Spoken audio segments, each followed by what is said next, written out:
धोंडूबाबा अशोक खरात प्रकरणामध्ये राज्यातील जवळजवळ 60 ते 80 नेत्यांची सगळ्यात मोठी हवा गुल झाली.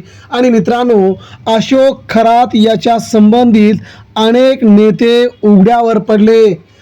महाराष्ट्राच्या राजकारणातून आलेली या घडीची सगळ्यात मोठी बातमी म्हणजे अशोक खरातने अखेर कोणत्या नेत्यांना दिला सगळ्यात मोठा झटका, जाणून घेऊया. राज्याच्या राजकारणातून या घडीची महाराष्ट्राला लाजवणारी आणि राजकीय नेत्यांना आपलं राजकीय अस्तित्व नष्ट करायला लावणारी सगळ्यात मोठी बातमी. मित्रांनो, महाराष्ट्रामध्ये अशोक खरात प्रकरण प्रचंड प्रमाणामध्ये गाजू लागलंय.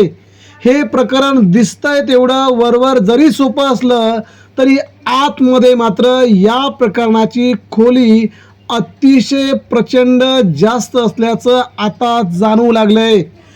राज्यातील मंत्री, राज्यातील आमदार, खासदार आणि बरेच नेते यामध्ये सामील आहेत आणि ज्याचे आता लागेबंद थेट अशोक खरातशी, अशोक खरातच्या संपत्तीशी आता जवळजवळ सगळ्यांचीच यादी आता समोर येऊ लागली आहे. महाराष्ट्रामध्ये वेगवेगळ्या राजकीय नेत्यांवरती झालेले आरोप आता मात्र सत्य स्वरूपामध्ये समोर येऊ लागले आहेत. वेगवेगळ्या होणाऱ्या लोकसभेच्या आणि विधानसभेच्या निवडणुकांमध्ये अनेक नेत्यांनी खरातकडे जाऊन वेगवेगळा जादूटोणा केला होता. त्याच्याकडून वेगवेगळ्या प्रकारचा प्रसाद घेऊन सध्या आपण कसे निवडणुकीमध्ये जिंकू शकतो अशा प्रकारचा दावा त्याने केला होता. हे देखील सगळे पुरावे आता समोर आले आहेत. SITच्या चौकशीमध्ये या सगळ्या पुराव्याने आता मात्र अशोक खरात हे प्रकरण महाराष्ट्राला लाजवणारं झालंय. अशोक खरात याने आज SIT समोर सगळ्यात मोठा गौप्यस्फोट केला आणि सगळ्यात मोठी कबुली दिली. ही कबुली महाराष्ट्राच्या राजकारणामध्ये मित्रांनो सगळ्यांनाच प्रचंड संतापाची लाट निर्माण करणारी आहे. अशोक खरात हा भोंदूबाबा अतिशय घाणेरडा व्यक्ती, ज्याने अतिशय मोठमोठे अधिकारी महिला असतील किंवा राज्यातील प्रतिष्ठित महिला असतील यांच्याशी अत्याचार केल्याची त्यांनी आज SIT समोर त्यांनी थेट कबुली दिली आहे.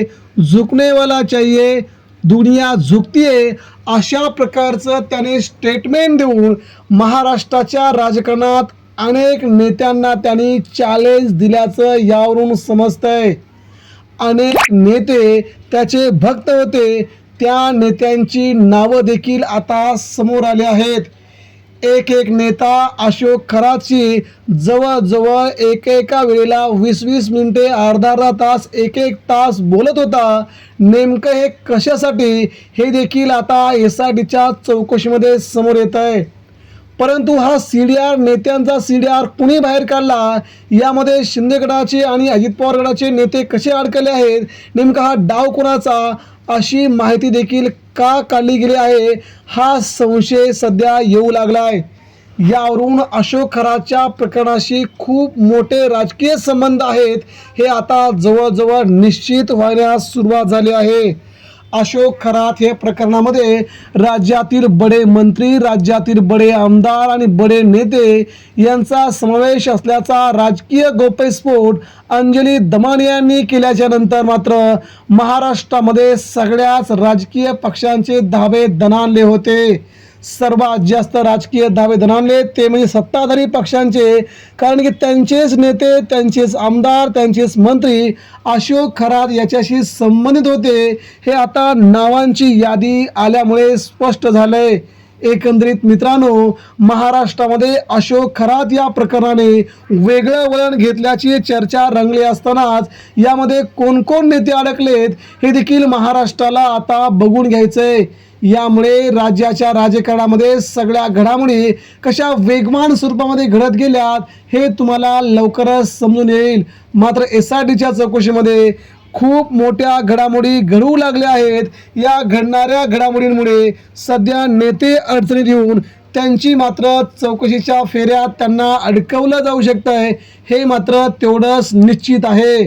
मित्रांनो, महाराष्ट्राच्या राजकारणामध्ये अशोक खरात आता पुढील चौकशीमध्ये राज्यातील कोणकोणत्या बड्या नेत्यांची नावं घेतोय ते आपल्याला लवकरच समजेल. मात्र यामध्ये कोणकोणते बडे नेते राजीनामे देणार हे महाराष्ट्राला कधी कळणार हे म्हणजे पुढच्या आठवड्यात आपल्याला माहीत पडेल. एकंदरीत महाराष्ट्राचं राजकारण या भोंदू अशोक खरातने पूर्णपणे गढूळ केलंय हे मात्र निश्चित.